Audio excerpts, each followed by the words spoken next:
tal amigos? Bienvenidos a Sale el Jueves, el espacio donde yo, Eric Villaseñor, les habla cada semana de todo lo que llega a cine y a streaming. Feliz Halloween, si le están viendo esto justo en la noche de Halloween, yo sé que sí, muchos de ustedes lo van a estar sintonizando por ahí. Antes de comenzar, muchísimas gracias a Enlace 13 por prestarnos esta cabina y este bonito espacio para este programa. Las redes sociales de Sale el Jueves, ya se la saben, 844-300-0013 en WhatsApp y todas las redes sociales. Si buscan Enlace 13, pues por ahí lo van a estar encontrando. No es que haya muchos Enlaces 13, entonces ahí lo van a encontrar. Y que tengo unos triangulitos, ese es el logo, denle clic y sigan todo su contenido. Esta semana tenemos un programa bastante nutrido, muy polémico en algunas partes, pero ¿qué les parece si para comenzar vamos con las noticias de esta semana de Sale el Jueves?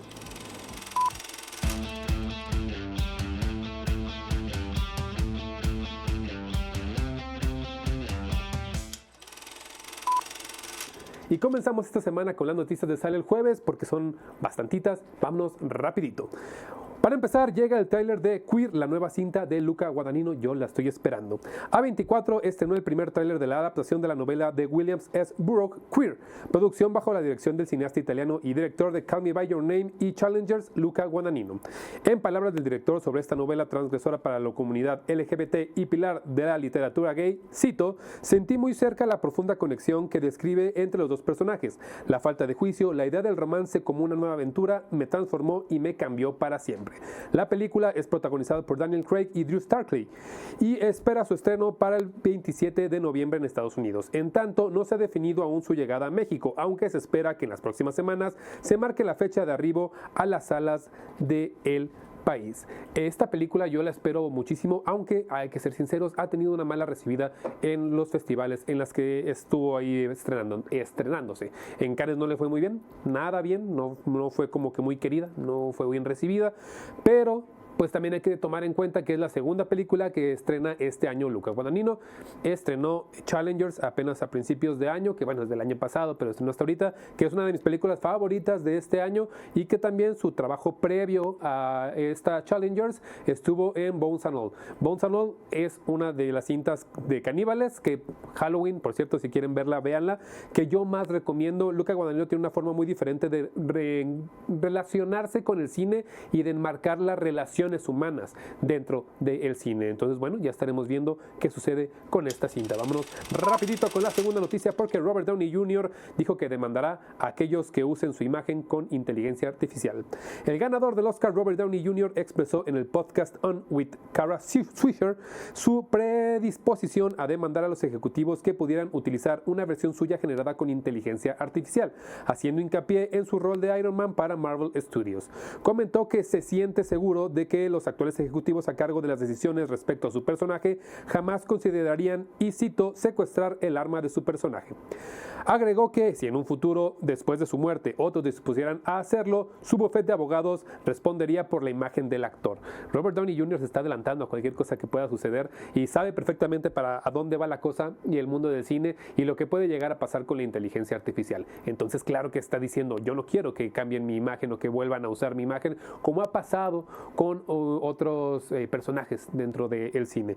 Inteligente tal vez, se me hace un poco complicado de decir que puedes hacerlo, que puedes demandar cuando alguien use tu imagen, pero bueno, él por ejemplo puede ser exactamente eso, un ejemplo de qué podría pasar con la inteligencia artificial y cómo los actores pueden defenderse. También tendríamos que ver cómo eso podría llegar a ser a una defensa para escritores, guionistas, dibujantes, etcétera, etcétera, etcétera. Pero es un buen parteaguas. Vámonos con la tercera noticia de esta semana porque esta es como muy de la época. Regresa Scary Movie con una sexta parte. Después de más de 20 años, los hermanos Wayans confirman que retomarán el siguiente episodio de la saga de películas Scary Movie, sexta parte que fue anunciada en la Comic Con de este año. Tras su salida en el 2001 del proyecto, que terminó en malas relaciones, ya que la producción de la tercera parte inició sin que ellos estuvieran al tanto y que causó que los hermanos pasaran a nuevos trabajos, los Wayans regresarán a la producción de Paramount Pictures, que iniciará filmaciones el próximo año. Los directivos no pueden estar más emocionados de volver a la labor con los creadores y protagonistas, por lo que podemos ver el regreso de Marlos, Shawn y Kenan Wayans en esta cinta. ¿Por qué digo que es de época halloweenesca? Porque pues es Scary Movie, sabemos que hace ciertas paradojas y referencias al cine de terror de cada año. Vamos a ver ahora cómo lo adaptan. Y no es que yo sea fan, sinceramente no me encantan estas películas. La 1 y la 2 sí, la 3 más o menos, después les perdí el paso, pero sabemos que son un ícono y que estas, pues sí, parodias del cine terminan por servir muy para un público muy de nicho, que ya veremos, porque también ya crecieron, a ver si las nuevas generaciones también se quieren sumar a este tipo de parodias dentro del cine. Vámonos con la siguiente noticia, rapidito, porque Joaquín Phoenix dice que rechazó interpretar al Joker años atrás, pero esta noticia es más chisme, así que vamos a ver. El rumor de que el director Christopher Nolan habría buscado a Joaquín Phoenix para dar vida al Joker en su trilogía del Caballero de la Noche resonó en redes sociales durante los últimos días. En el podcast Tetragrammaton con Rick Rubin, el actor habló sobre cómo su vida ha influido en su carrera como histrión, a la par de charlar principalmente sobre su falso documental I'm Still Here, dirigido por Casey Affleck. Al referirse a su colaboración con Todd Phillips para crear al Joker, Phoenix comentó sobre el acercamiento que tuvo con Christopher Nolan para ofrecerle el mismo papel que interpretaría 11 años después. El actor aseguró que rechazó el papel, ya que, en sus palabras, no estaba listo, y agregó: no podía imaginarme que hubiera sido de no tener la interpretación de Heath Ledger en esta película. ¿Por qué digo que es un rumor? Porque esto es lo que dice Joaquín Phoenix. Hay que esperar a ver qué dice Christopher Nolan, a ver si es cierto. No sé si sea cierto, si no es cierto, ya veremos, eso está todavía en tela de juicio, pero lo que sí es que no me parecería tal vez ver a un Joaquín Phoenix dentro de esa película, sobre todo con lo que ya vimos que sabe hacer. Él hubiera sido un poco más caricaturizado y no hubiera encajado tal vez de la mejor manera. Y Heath Ledger pues lo hace muy bien y no creo que sea necesario ni siquiera pensarlo. Pero si él dice que sucedió, ya estaremos viendo qué dice Christopher Nolan, o sea, a ver si Christopher Nolan hace referencia sobre esto. Vámonos con la última noticia de esta semana, porque nuestra queridísima Margaret Qualley regresará al género del terror. Después de su participación en el éxito del año de Substance, Margaret Qualley se confirma para el papel protagónico de una nueva película llamada Victorian Psycho, película ambientada en 1858 en la que una institutriz con un lado oscuro oculto se encarga de la educación de unos niños en una mansión aislada. Bajo la dirección de Zachary Wydon, con quien la actriz ya trabajó en la película El Templo, el nuevo proyecto arrancará su producción en 2025. Aunado a esto, este largometraje se incluye con el productor Dan Kagan, quien estuviera involucrado también en otra película que nos dio mucho de qué hablar este año, que es ni más ni menos que Longlegs. Creo que esta actriz va a ser, a la par de Sydney Sweeney, las próximas grandes actrices de Hollywood. Claro que estamos esperando a ver qué hace, claro que sabemos que lo que hizo en The Substance fue una gran actuación y que aparte tiene muchísimo trabajo o papeles pequeñitos en los que ha estado entrándose. Once Upon a Time in Hollywood estuvo por ahí. Poco a poco, ¿no? Creo que hay una serie en Netflix que ahorita se me olvida el nombre, de Las cosas por hacer, las cosas por limpiar, algo así se llama, no me acuerdo muy bien, pero lo sabe hacerlo muy bien, y ya estaremos viendo qué hace en esta y nueva historia de terror, porque también sabemos que sabe encuadrar muy bien el terror. Pero con todo esto dicho, ¿qué les parece? Vamos a una pequeña pausa y regresamos aquí a Sale el Jueves para hablar de dos películas bastante interesantes.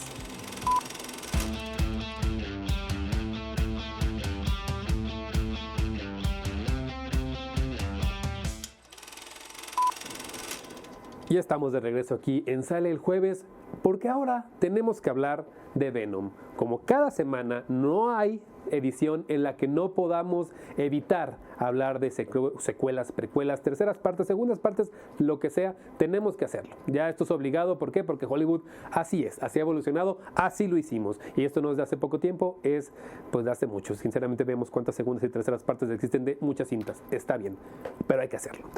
Obvia tercera parte que va conectada, obviamente, con la segunda, Let's Be Carnage, la de Carnage, pues.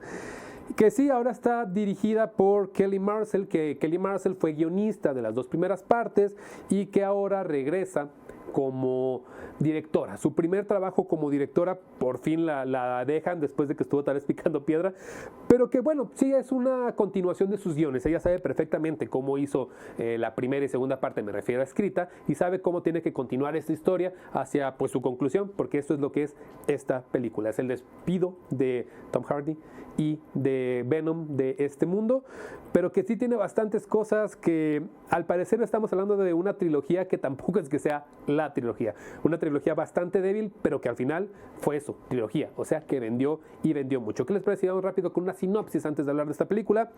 Luego de los sucesos de Venom Let There Be Carnage, Eddie Brock y su simbionte comienzan a ser perseguidos por la raza alienígena a la cual pertenece Venom y por la milicia que busca hacerse con el poder de este ser. Con la llegada de las criaturas enviadas por Knull a la Tierra, Eddie y Venom deciden dar una última batalla antes de separarse para siempre. ¿Sí? Esa es la sinopsis de una película que dura 1 hora con 37 minutos, que sí, creo que si hubieran alargado tal vez un poco la segunda parte, media hora, hubieran hecho esta película, porque tiene muchísimas cosas dentro del guión que están por relleno y que no llevan a ningún lado. Lo primero que tenemos que decir de este guión es que es un chiste repetido. Es un chiste que te contaron en la 1, que fue interesante, que fue algo disruptivo, si quieres verlo, pero que de la segunda parte dices, ok, el mismo chiste ya me lo contaste 2 veces, todavía me puedo medio reír, saco una pequeña carcajada. Cuando es una tercera parte, ya no funciona. Lo que más molesta dentro de este guión es la construcción de los diálogos, como estos diálogos que tiene Venom con Eddie, parece que pueden ser graciosos y que pueden ser divertidos, pero cansan demasiado, que está esta como dicotomía del policía bueno y el policía malo dentro de un mismo ser, pero que funciona un poco y termina por hartar también. Lo mejor que podría tener este guión es que es una conclusión de una trilogía que, como ya dijimos, tal vez nadie pidió y que agrega ciertas cosas que los fans querían ver, como un caballo Venom, como una rana Venom, no es ningún spoiler, bueno, la rana tal vez sí, pero como animales que se mimetizan con este simbionte, pero con una batalla final, un tercer acto tal cual, que no lleva a ningún lado y que sobre todo si nos estuvieron diciendo que esto iba a estar con Knull, este ser maligno dentro de Marvel, como el villano más villano, como el creador o el dios de los simbiontes, pues no lo vemos ni siquiera, no es spoiler, pero este guión nada más lo mete exactamente 3 minutos al principio y en una escena post créditos que les digo, quédense a verla hasta la mitad de los créditos, es lo único que agrega con él. La historia, dónde iba, qué es lo que en verdad nos quieren decir, por qué Venom tiene que irse de la Tierra, pues no queda muy claro. Es un final barato, es un final hecho para terminar nada más y que ya dijeran que podían soltarlo, aunque sí deja cabos abiertos que no sabemos hacia dónde van. Esto ya no es del guión, pero sí hay que decirlo. Tom Hardy dijo que él volvería en algún momento a interpretar a este papel, si es que le ponen a su lado gente pesada, o sea, Hugh Jackman, etcétera, ¿no? O sea, gente que ya tiene peso dentro de la industria y pues sobre todo como superhéroes. Ahora vamos a hablar un poco de estas actuaciones, hablando justo de Tom Hardy, porque tenemos a los mismos de las películas anteriores. Tom Hardy, Juno Temple, Ryan Ifans, Christopher Fernandez, Chidwood Ejiofor y Stephen Graham, y aparte un muy desperdiciado Andy Serkins como Knull. ¿Por qué digo que estos apartados son medio X? Porque ya lo sabemos. Ya sabemos qué está interpretando cada uno, ya sabemos el chiste que va a decir Tom Hardy sobre su simbionte, ya sabemos lo que está sucediendo y no hay nada nuevo, no hay una capa nueva que descubramos de estos personajes. No es que solo tengan una dimensión, es que no hay más capas de la cebolla que descubrir.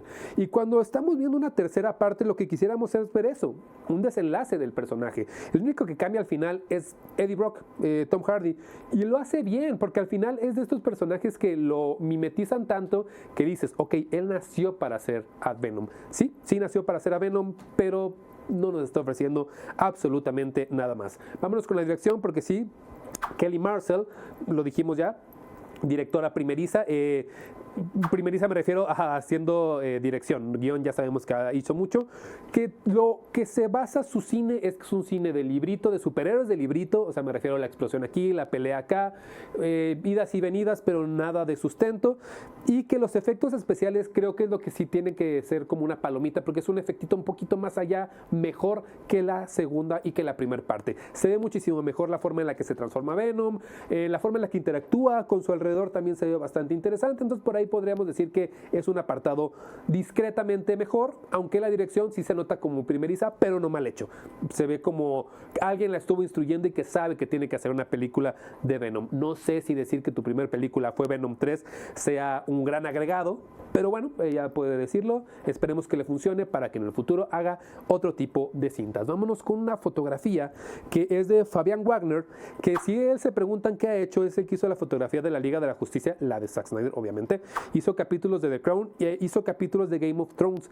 Es una persona que sabe perfectamente adaptarse, les acabo de dar una lista de cosas diferentes, y que ya ha trabajado con superhéroes o supervillanos o antihéroes, como es este caso, pero que sí sabe hacerlo. No es que sea muy brillante, pero entra dentro del librito, entra dentro de los cánones y de los parámetros que tiene que tener una cinta de superhéroes para este año. A que a pesar de que parece que estamos en un hartazgo, sí funcionan, sí avanzan y sí hay algo agregado por ahí. La música de Dan Deacon estuvo haciendo cosas para La Garra y hizo una película, la música para una película de Francis Ford Coppola, de quien estaremos hablando un ratito más. Twix, él estuvo por ahí. Y no es que sea mala la música, al contrario, está bastante interesante lo que hace con el score, pero al mezclarlo, como todas las películas lo hacen últimamente de superhéroes, al mezclarlo con temas icónicos de Queen, etcétera, bandas de rock, setenteras, sesenteras, ochenteras, etcétera, pues hay como que cierto desfaz que no termina por encantar del todo, aunque tampoco hay que satanizarlo, está bien hecho. Eso nos hace ir, antes de una calificación, hacer una pequeña crítica a estas terceras partes que se hacen obligadas. ¿Por qué tendríamos que estar viendo una tercera parte de Venom? Pues porque nada más había que terminar la franquicia. Aunque si nos hubiera gustado que lo mezclaran con Spider-Man, etcétera, no lo vimos, nunca lo vamos a ver al parecer, con este Venom por lo menos, y eso es lo que termina por doler un poquito. No era necesaria toda la trilogía, pero al final existió. La calificación para esta película es un 5.8, mencionando que las anteriores para mí tienen calificaciones menores a el 5, por lo menos la segunda parte tiene por ahí un 4 y la primera un 5.7, que es muy parecida a esta. Sí hay un upgrade, creo que sí es la mejor de las tres, pero no ofrece nada nuevo y no trae nada nuevo a la mesa, y lo único que podemos decir es que gracias por terminar con esta franquicia. Vámonos a un pequeño corte y regresamos ahorita a Sale el Jueves. Estamos de regreso aquí en Sale el Jueves y ahora tenemos que platicar de Megalópolis, la nueva película de Francis Ford Coppola, que ha sido sumamente sonada por un montón de cosas, tanto por su precio, por cómo le está yendo en taquilla, por cómo le fue en críticas, todo el dinero que se gastó, quién le hizo, etcétera, etcétera, etcétera. Y es lo primero que tenemos que hablar de esta cinta antes de hablar de la cinta. Es una película que no funciona sin su contexto, sin saber el contexto. Para los entendidos sabemos quién es Francis Ford Coppola, para los que no, vamos a hacer unas cuantas menciones nada más. Sabemos que él es el que hizo El Padrino, creador de El Padrino, él adaptó pues la historia. Y aparte ha hecho películas como Apocalypse Now y Drácula. Twix también ha estado por ahí y ha ganado 5 Oscars durante toda su carrera. Es un director que puso varias piezas para que el cine creciera y llegara a la cúspide que llegó en algún tiempo a ser como una gran forma del séptimo arte. Con todo esto dicho, vamos a hablar de cómo no podemos entender esta producción por separado, sin entender ¿qué está detrás? Es una película que tiene 40 años en la cabeza de Francis Ford Coppola. Es una crítica a la sociedad americana, un retrato a la decadencia de la sociedad norteamericana y que aparte está basado en una historia real de la conjuración de Catalina a principios, que es más bien el principio del final de la República Romana, más o menos por ahí del 63 a.C., pero que lo hace de una manera diferente, adaptándolo a los tiempos modernos. Si pensamos que lo empezó a pensar hace 40 años, quiere decir que la crítica que tenía en ese momento y la decadencia y la destrucción de Estados Unidos que veía era de hace 40 años. Tuvo que adaptarla ahora al 2024. Con eso entendido, también hay que mencionar que esta película costó $120 millones. $120 millones pagados por él y por su productora. No hay ninguna productora aquí entrometida, no está Warner, no está nadie, no hay nadie más que él que tuvo que empeñar sus viñedos para hacer esta película. Ok, como sabemos ahora esto, toda la crítica está en que es una película inentendible, que no lleva a ningún lado y que parece más como un regaño de un viejito que está fanfarroneando sobre lo que sabe hacer de cine y que no le gusta la modernidad. Sí es eso, pero sobre todo es también que Hollywood no está de acuerdo en que él haya hecho esto sin pedir permiso y que más bien les dijo, ¿saben qué? Yo voy a hacer la película que yo quiera porque yo la voy a pagar y no me importa lo que suceda. Ahora sí, vamos con una rápida sinopsis. Megalópolis nos cuenta la historia de César Catalina, un genio arquitecto que busca reconstruir la ciudad de Nueva York luego de su destrucción física y moral. Todo al hacer uso de una sustancia llamada megalón. Sus planes y deseos se verán frustrados cuando Franklin Cicero, alcalde de la ciudad, lucha por mantener el status quo de las cosas y la familia de César danza entre la ambición y el poder y la decadencia parte de la sociedad para llevar a cabo los planes de César. ¿Sí? Este es un guión que habla de muchas cosas, que puede ser como una pequeña anécdota, pero que hay que ser sinceros, son ideas sueltas que no necesariamente están conectadas, son inconexas. Todo el guión es inconexo. ¿Por qué es así? Porque Francis Ford Coppola probablemente esté cansado de un cine más lineal. Él quiere saber cómo sería el cine si hubiera evolucionado de una manera distinta. Y es lo que intenta hacer con esta película, que sí, habla como la decadencia de Estados Unidos y cómo probablemente llega a autodestruirse este mundo capitalista que está tal cual fraguado por Estados Unidos.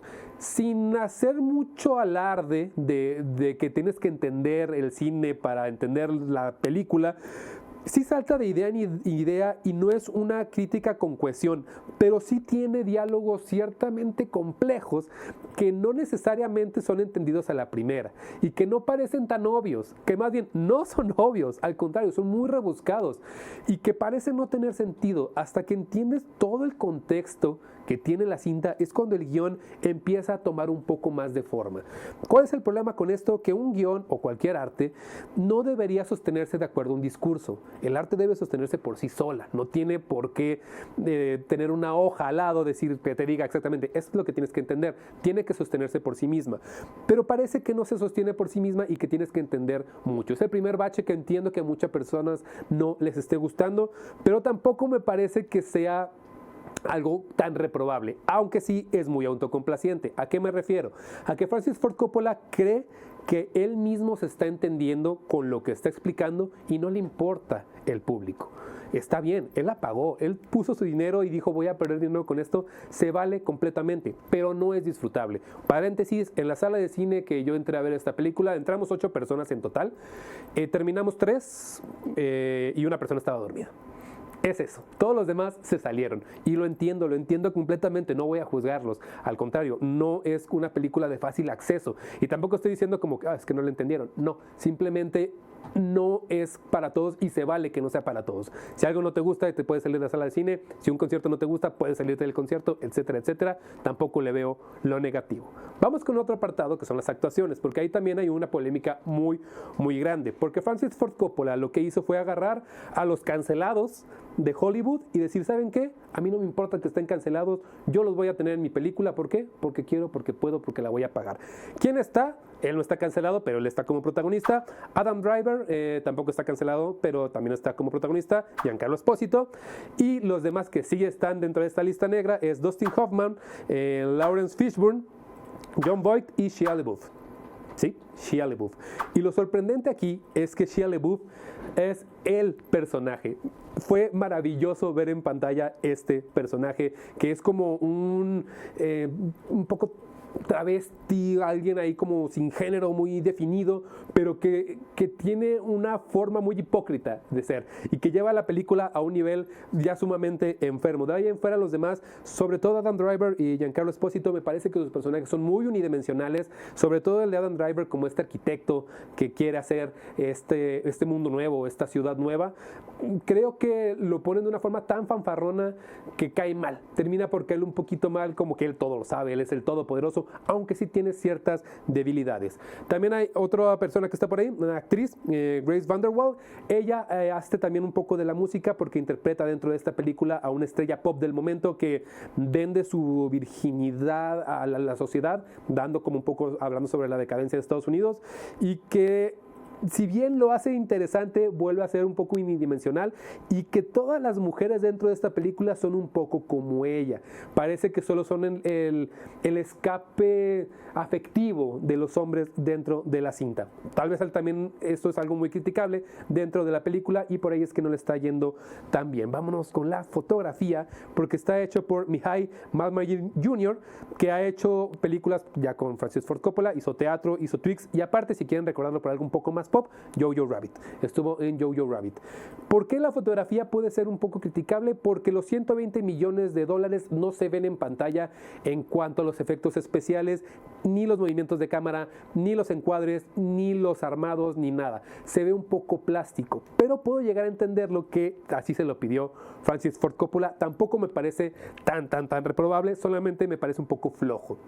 Como no se ven los 120 millones, o más bien, como estamos acostumbrados a que cuando nos dicen esta cantidad de dinero, vemos otro tipo de cinta, por ahí puede como que flojear, aunque si vemos la complejidad ya de ciertos encuadres más abiertos, decimos, ok, la fotografía sí tiene su valor. La música de un compositor argentino llamado Osvaldo Golillov, compositor argentino que también ha trabajado muchísimo con Francis Ford Coppola, Twix, Teatro, dos por ejemplo de las más recientes, pero que tiene muchísimo bagaje también con él y que aquí sí se siente que está muy compaginado con todo lo que está haciendo dentro de la cinta y de que cada escena tiene como su leitmotiv exacto, unas muy tensas, unas partes muy pop, porque también hace la música de la artista pop que ya mencionamos, y que sí es un apartado pues bien, o sea, bastante interesante y que sí suma un poco a la cinta.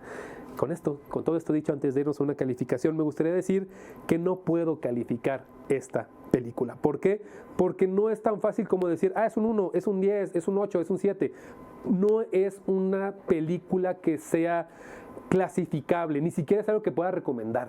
Si me dicen, ¿me recomiendas verla? ¿Sabes qué? No sé, dependería mucho de que te guste mucho el cine o de que no, o de que tal vez lo vayas a ver como muy sangrón o que tengas la mente abierta para verla. Pero si me obligan a dar una calificación, para mí esto es un 7, no es reprobado por ningún momento, me entretuve de principio a fin durante toda la cinta, vi un legado de Francis Ford Coppola en el cine y tal vez hice un poco sangrón decirlo, pero creo que está un poquito más allá y te exige, al público le exige un poco más de atención.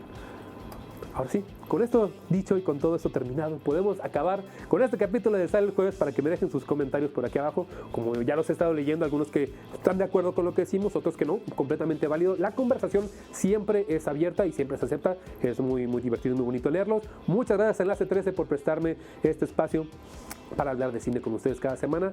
El teléfono de Enlace 13, 844-300-0013, y las redes sociales pues van a estar apareciendo por aquí abajo, ya saben cómo los pueden buscar, también busquen a Sale el Jueves, sobre todo en YouTube, y pues ustedes y yo tenemos una cita por acá el próximo jueves.